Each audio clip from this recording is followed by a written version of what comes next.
Welcome to Brook and Bramble Farm Podcast with Chris and Micah, where we talk about budget homesteading, homemaking, and whatever else is on our minds. Hello. Hi. Hi there, Chris. Hi there. We didn't mention this in the last episode, but we're married. That is true. We are married. We are husband and wife. Yes. If anyone didn't know, up to this point, that we are husband and wife. Do you remember how we met? It was I remember a general, not I don't remember the specific moment Are when I you telling glanced. me the clouds didn't part and sunshine? I glanced across the room and there was this aura glowing in the distance. No, I don't remember that. I remember a general, I would go over to your house to hang out with your brother. Yeah. And you were there, existing. Yeah, I was there. Being a girl. We met when I was kind of young. We were both young, but we didn't really hang out much. You were friends with my brother. Yeah. And that was it. But the first thing you ever said to me was, "Nice rims." On your car. I was referring to your car. Well, of course. Yeah. Because, if I'd walked up to you and said that on a sidewalk somewhere, it wouldn't have made sense. This would have been a very different story. Yeah. But I didn't know what rims were. Oh. Yeah. I know what they are now. Yeah. Oh, good. So, anyway. But I told, before I even liked you. We both met at church, though. Yeah. Yeah, it was at church. Before I liked you, I knew I was going to marry you. Oh, yeah? Yeah. I had a sense. You'd hint. I had just a strong sense. Well, here we are. Yeah. 10 years in going. I told my friend that I was going to marry you. Oh. Cool. This is the first time I've heard this live on a podcast. Not. Okay. Maybe I don't remember. Okay. So anyway, we got married 2014. Yeah, and then we lived in a little tiny apartment. Oh, that's actually let's go back to the wedding. Cuz people I know this whole podcast is going to be about how people can, do this, do what we've done. House building and kind of doing this on a budget and working towards this. You can't go into that without saying things like, sometimes people spend a huge amount of money on a wedding. Yeah. We did not. No, that was a life choice we made so that we would have money for the future instead of blowing it all on one party.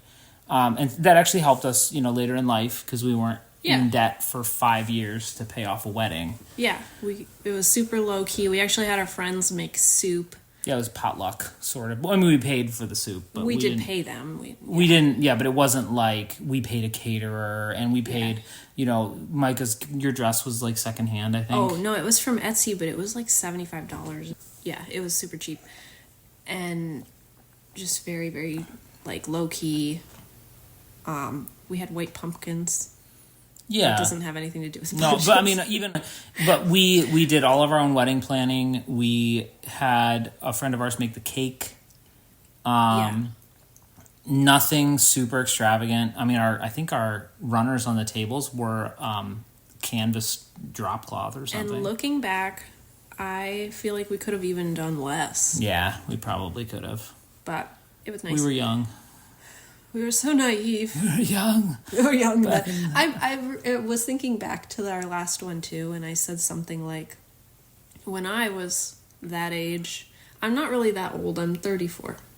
I just want to say that. I'm not 75. Yeah.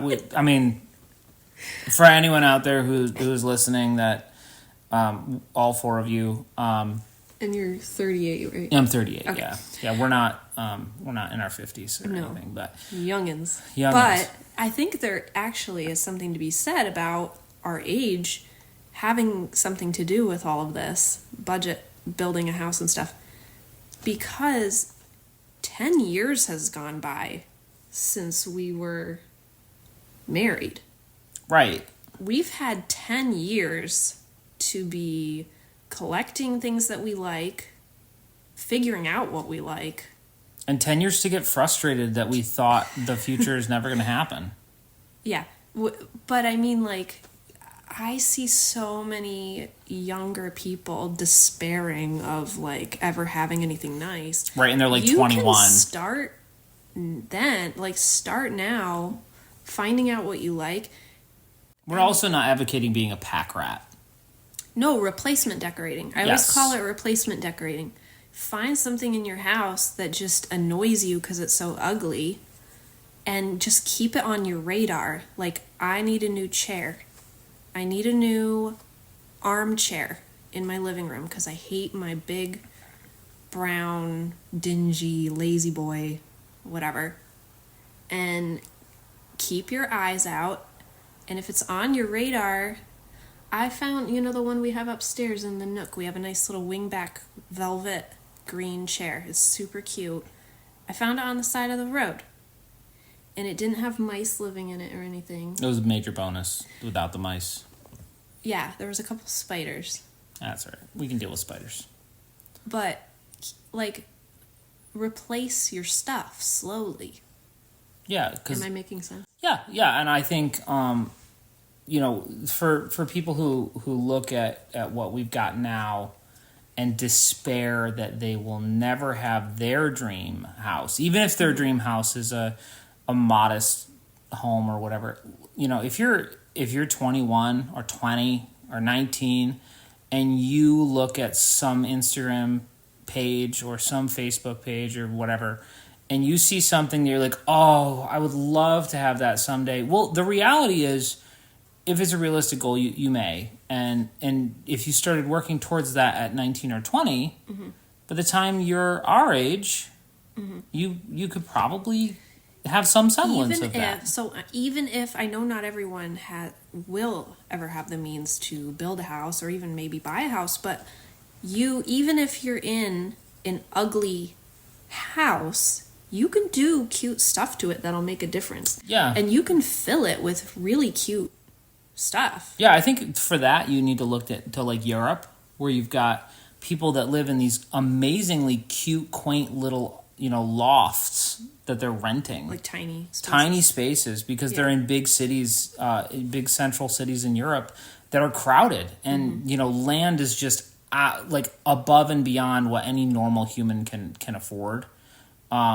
They still managed to make where they live into this amazing, that was when we went to Belgium. Yeah, they curate their gardens really well. Yeah, we were so inspired because they had gardens like 2 times the size of a normal American car. Yeah, and we had in our duplex, we had always been saying we don't have a yard. Love a yard. We don't have any space to do anything. And then we were seeing these 10-foot little spaces. 10 foot by 12 foot. If that. And they were hedged in with a cute little patio set and a few potted plants. And we were even that just made such a difference. Right. I mean, we were can you imagine being able to go out on that every day and just have your cup of coffee in the morning on this little patio? They make the best with what they have. Right. And it doesn't need to be big and grandiose. It can still be really nice. And I don't think you can make the best of what you have if you have a really bad attitude about. No, you never will. Yeah. You never will. So, and I know, if you're gonna be a Debbie Downer, yeah, you probably are gonna Debbie Down yourself out of whatever you want to do. Yeah, and I try to be careful because I know there probably really are some people who have a situation where they. Well, of course there is. There's always they have a disability or something. Sure. Where they can't go out and shop for cute stuff. I don't know. But I mean, there's always going to be unique circumstances, but I feel like for the number of times that people have commented, I would love to do this, 9 times out of 10, I feel like a lot of those people actually have not the means necessarily, but they have the capability of doing it. Possibly a higher income than we do. It's very possible that they make more money than we do, and they accuse us of we just presenting a dream that no one can have. I had a Pinterest account and a dream. That's what it is. I had decor pictures, and I was like, what do I like in all of these pictures? And I really studied them and kept things on my radar, went to flea markets, went to garage sales, and just started replacing stuff so slowly. Because believe it or not, when we got married, I was into mid-century 50s. Very 50s, yeah. Very retro. And that was my thing when we got married. And then slowly I realized I still like antiques, but I like even older. Yeah. And so I started slowly switching over. And the fly is buzzing around us. Get out of here. You can't be on our podcast. You're going to have to edit this out. Me talking to a fly? Yeah. People to think you're nuts talking to a fly. I think they already think I'm nuts.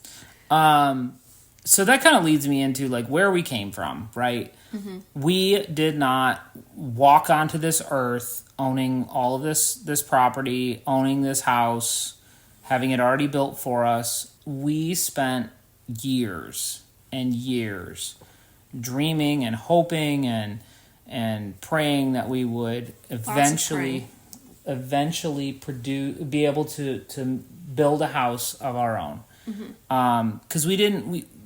Let's start with, so we got married and we lived, I actually really liked our little apartment. I liked it too. It was right on the Hudson River and I went kayaking every day in the summer. Yeah, it was like you walked out of the apartment. It was a multi-apartment building. There were 4 other tenants, and it was tiny. It was very small. Super small. Yeah, it had like a bedroom, a kitchen that was like 10 foot by 10 foot, and a living room that was about the same. But the saving grace of that apartment was you walked outside and it was like this beautiful landscape, because it was actually like also a boat landing. Mm-hmm. That was their main business, was they were like a marina.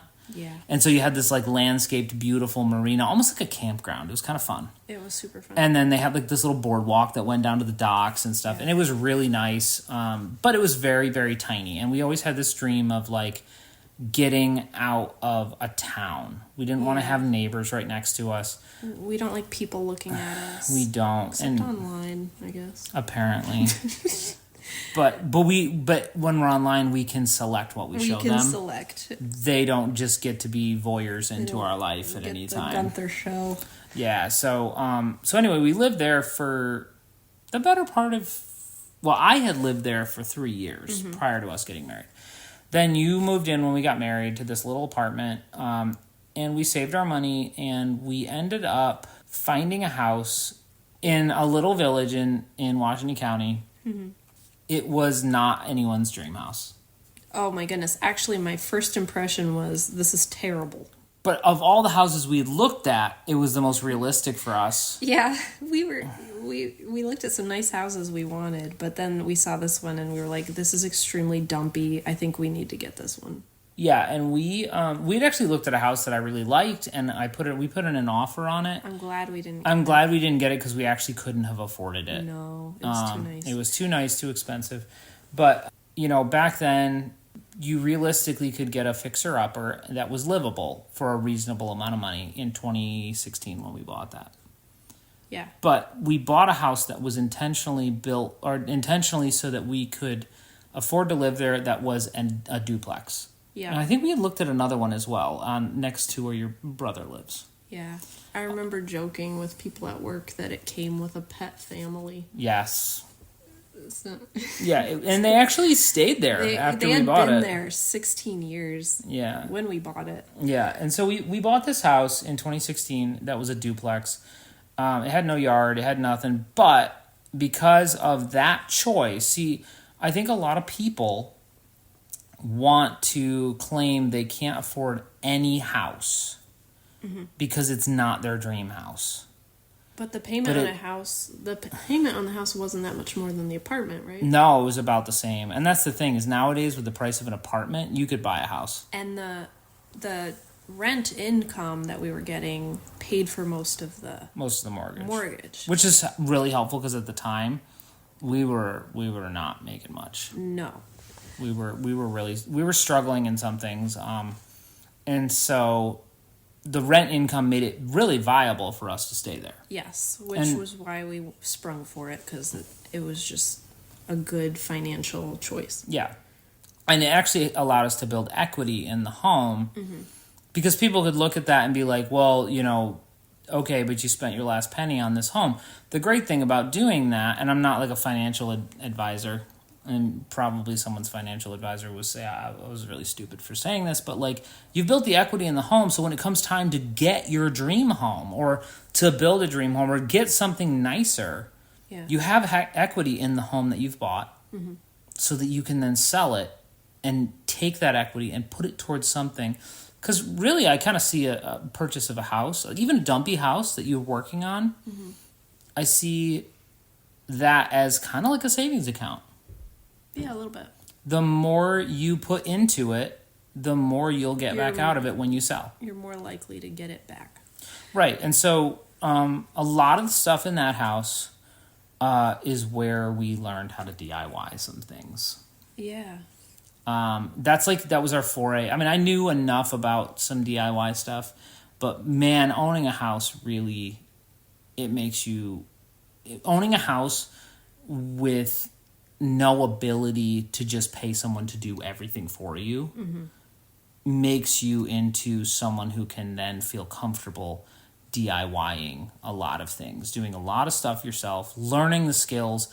I don't ever claim to be an expert at anything that I do. And wouldn't you say you learned most of the stuff you know from like YouTube or online? Or Yeah, from doing that house, you have to look up, how do I plumb in a hot water heater? How do I fix a 25-year-old oil furnace in the basement?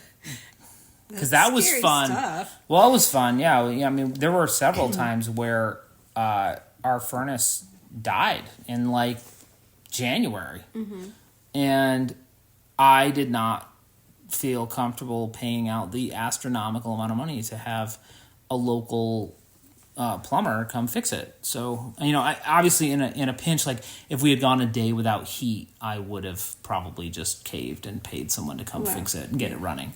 But that didn't ever happen. I was able to look up, YouTube videos on resolving these kinds of issues and use the internet to use them Googles to locate the solution and then implement it in such a fashion that it started working. And as that happens and more scenarios happen to you and you're able to do it yourself and solve the problem, you start to gain this confidence that you can do, not only that you can do that thing, but that you can learn how to DIY a lot of different things in that way. You gain the confidence in your ability to learn, I guess. Yeah. So while we were there and learning skills, we were searching for land or a house on land, whatever was going to be the more affordable choice. Right. And so I would say maybe not daily, but weekly, we would look online and keep our eyes peeled while we were driving and wherever we would go, and looked for land for our future. Even though we didn't know if we could afford it yet, we were looking always. Yeah, I mean, Zillow and whatever the... You know what they say, you miss 100% of the shots you never take. Yeah. That's what them say, those people. They say it. You can't win if you don't play. But anyway, we were holding out hope that someone would have, a plot of land for sale and not know what they had, or just be so sick of hanging on to this beautiful piece of property and no one wanted it, so that they'd sell it to us for really cheap. And that happened. And it did. And actually, I think the great thing about this piece of property, and I think a lot of people have seen our land on Instagram and seen what we've done with it, never saw it before it had a house on it, before it had any of the work done. And so we looked at this piece of property, and I remember the first thing my dad said when he saw it was, drainage is going to be a problem. And I think a lot of people thought the same problem was going to be the problem, because it's all a big hill. It's not a big hill. It's a gentle slope at the top, and then it kind of slopes off into it's hilly. A swamp and some streams in the back. But it had everything we wanted on a piece of property too. We listened to him because, of course, we trusted him. Yeah, we trusted that he knew what he was talking about. And so we didn't do anything about it for a long time. It was a year. Was it? Yeah. It sat on the market. It sat on the market for a year, and actually, originally, he had a price that was like way beyond what we could afford on it. But as time went by and nobody bought it. Can I say how much it was? I think you've told people, but... It was less than 50. Less than 50K. But it was way more than that initially, and I would see it pop back up periodically, and you'd see it come down slowly over time. Yeah. And it basically got down to the point where we were like, I wonder if he would take this for it. Right. And so we pitched the offer to him, and he said, yeah. Mm-hmm. And so we ended up with this piece of property. I don't know how many people pay attention to your Instagram or email you, but it's just under 12 acres, which isn't, I grew up in I think that's a lot. Yeah, and I grew up, it is. It's a lot for around here for sure. But I grew up in the Southern Adirondacks, where the average plot, in the Southern Adirondacks where I grew up, 8.5 acres is the minimum size requirement to even build a house on it. They won't let you build a house on less. Okay. So most people there had between 20 and 50 acres. Right. But I remember wanting 10. I thought 10 would be a great size. So when this came up and it was reasonable, we pitched an offer and the guy took it. And so don't despair because you've looked at land for 1 month and there's nothing available. Yeah, we looked for 7 years. Well, 6 years, right? Yeah, and we actually went and looked at some properties that we thought, man, this could be good. Yeah. And it turned out to be not the right one. Mm-hmm. There was one where we thought, it was like 5.5 acres. And 5.5 acres is a lot of land. Yeah. And I would have been thankful with 5.5. One of them was that like beautiful dirt road. Remember that one? It was like a dead end dirt road. And it had 5.5 acres, but it would have required so much work to get it to a building plot. And I had a thing where I would get like emotionally attached to everything we looked at. Yeah. And I would picture us there. And then when it didn't happen, it was like crushing. Really defeatist, yeah. It was awful, but because we just wanted to be on out land of the village. So yeah, bad. We wanted to have animals. We wanted to be out somewhere where we could have a garden and grow things. Yearning. Yeah, and so anyway, back to so the choices that we've made up to this point have basically gotten us where we are today, because we've made choices with this intent of getting somewhere, but being patient. Yes. And not wanting it instantly. I would have taken it instantly for sure. What were some of our biggest budget choices? Now, first of all was house size. Yes. And house shape. House is what, 1,500 square feet? Not even, yeah. Okay. But no, you say 1,500 square feet. It's not 1,500 livable square feet. Yeah. I think the actual footprint of the house, it's 2 stories, but the layout on the ground is 820 square feet. Yes, so it's small. And the shape, I didn't know this before Chris told me. The shape is important because corners are more expensive when you're pouring a foundation. Yes. And so we tried to make it kind of squarish because of the corners. And even looking back, there are things I wish we had done, like poured concrete underneath the deck. Okay. And walls underneath the deck, so we'd have a little room underneath the interesting. things like that I didn't think of at the time. But yeah, adding corners. And the thing is, if you're looking at, say you've already got land and you want to build a house, and you're on Southern Living or whatever that website is where they sell house plans, it's very, very hard to find a moderate sized house that's a reasonable shape that will be budget effective to build. And not only be budget effective, the house plans themselves are not cheap. No. Stupid expensive for some of them. Very expensive. So how did we design our own house? Okay, so a house plan on average costs between $500 and $1,500. Okay. Thank you for that. So for that amount of money, you can buy there's a whole myriad of CAD programs. A myriad of them, of CAD programs for designing houses. Or $1,500 makes a decent down payment for an architect. I'm just saying, if you want to go that route, I'm not gonna. There are people who have more resources than we did. That an architect is a reasonable, choice. We got a program. What was it called? Home Designer Pro. Yeah. So we bought Home Designer Pro and we played with it until we learned how to draw up our house. It was basically like The Sims. Yes, in every way. You put little people in. No, I'm just kidding. You build it on the computer program just like The Sims. Kind of. It's a little more complicated, but still. Exactly like The Sims. But anyway, we designed our house on Home Designer Pro. Now, unfortunately, where we live, code enforcement requires a stamped, not code enforcement. They didn't need a stamp plan. The bank required a stamped plan, and so we had to go get our plans stamped. My plans that I drew were not stampable, but we were able to draw up an entire house and save an engineer a lot of time, asking questions back and forth with us. And so we were able to draw up the house we wanted. And then he redrew it. He ended up redrawing everything we did and then putting all his little engineering stuff in so that it met code, and then the bank would pass it. Yeah. And he stamped it for us.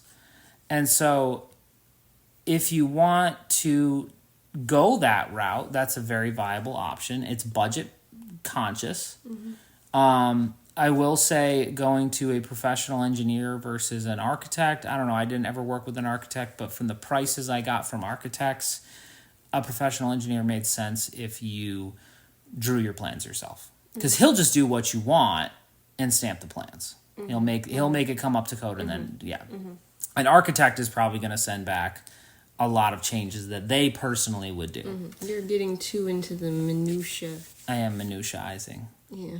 But anyway, we drew up our house design. It is our own design. It's a simple design. And buying house plans is totally viable. If that's something you want to do, you find a house you love. But budget-wise, drawing it up is probably the most cost-effective way to build a house nowadays. Because no one draws plans for... If you can play The Sims, you can design your own house. That's what we're getting down to, yes. You're welcome. But we did find there were 2 camps when you went to find a house design. There was the place selling builder plans or whatever. Everything would be like 2,800 square feet or larger, or 600 square feet or smaller. There was nothing in the happy medium where we wanted our house. So that's why we ended up designing it. Yeah. And it was more fun anyway to design our own house. The size of the house and the shape of the house were big deals to save money. Yes. But again, going back to the first episode of our podcast, make sure if you do that you put all of the features, the appearance features that can't be changed into the plan. Because you're going to end up paying for those up front, but they would cost way more to modify later. Yeah. One of my big ones was the pitch of the roof. Yeah. And I don't know if I said that in the first one. You talked about the pitch. Yeah, so the pitch of the roof is one.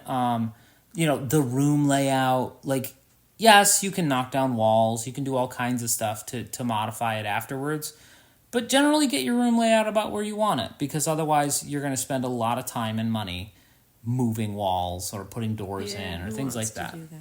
But there's a lot of stuff you can do after it's finished that isn't necessarily a requirement for what in New York State is required a certificate of occupancy, which is issued by the local code enforcement. That CO that's your golden ticket. That's what allows you to live in the home. And so there were requirements that they gave us for that. And so what we did budgetarily was to budget the things that would get us the CO and not spend money on superfluous things that we could do later. Mm-hmm. One of them was the kitchen floor. Yeah, and we added a pantry. Yeah, closets. Like half of our closets don't have doors. We didn't do like shelves anywhere. I kind of wish we had, but we didn't. So we just have like empty closets and stuff with no shelves. Yeah, and that's all stuff you can do later. Doesn't bother me. Yeah. We have no kitchen floor, but that's because we have an expert tile maker making custom handmade brick tiles because we're so ritzy. Yes, we're very, very ritzy. They're made out of dirt. Yeah, people correct us all the time and say, those are clay, but the reality is our dirt here is mostly clay. Well, isn't clay made from dirt? Clay is dirt. Yeah. I mean, I know people would argue the point that clay is not dirt. People would argue anything. I know, it's true. But clay is actually dirt. Clay is just very, very, very, very, very, very, very fine dirt. It's just silica like the rest of dirt. Anyway, yeah, so the tiles on the floor... They're not done yet. They're not done yet. There were appearance things that were expensive that were required. One of them was the brick in the chimney. Yeah. But again, we couldn't get a CL without But it. even that, we did like a cheaper route. Like you found that thin brick stuff, and that was like Yeah. It's not 1/10 of the cost of actually having a chimney built. Because we got a quote for a chimney, like an actual masonry chimney, and I was like, that's half of our house build. Yeah, and our fireplace is not a masonry, like you said, it's not masonry fireplace. It's a prefab insert. And I would say if we had had the resources, I definitely would have built a solid masonry fireplaces. But we just didn't have the resources We didn't have the to do resources it. or the time. And then Chris made like all the plaster stuff to go around it to make it look like it was old and it belonged there. Yeah, I mean, We bought the mantle later. I'm not going to lie. I definitely irreversibly modified that fireplace to look like a legit masonry fireplace. Like I cut metal out of it with an angle grinder so that I could mortar up the spots where it was so that it looks like there's a seamless. But anyway, getting back to practical budgeting for a house, kind of decide, I guess, on what appearance are you looking for. Because what we did, I think you can be practical and budget for any design of house that you want. Yeah. But because of what we chose for our design and what we chose for like what do we want our house to feel like and look like, it was a more budgetarily friendly house. Like our floorboards would not go so well in a modern chic house. No. So things like that where it was very cost effective for us to do things were partially because historically they've always been very cost effective, which is why they're used in historic homes. So look at pictures of exteriors and interiors that make you feel like this is homey, this is cozy, this is beautiful, and pinpoint what is in there, what they have in common. That's the trick, is locating what is the root of why something looks the way that it does. Yeah. And once you've got that down, because your tastes might be different from mine, but if you can pinpoint what you like about it, you can recreate it. And it might be slow, but you can do it. But there's always a key something about why you like it. Yeah. Do you want to do our history section? Okay, we're going to talk about Richard the Lionheart.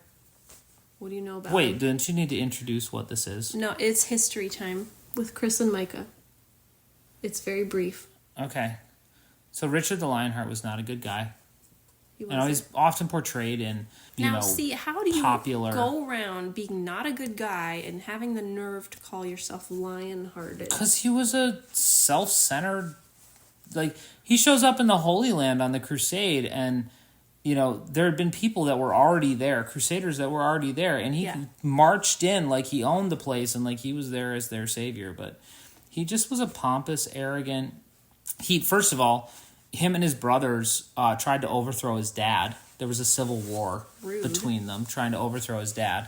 And he just, in general, was not a great guy. So he was lion-hearted in, more like Scar than Mufasa.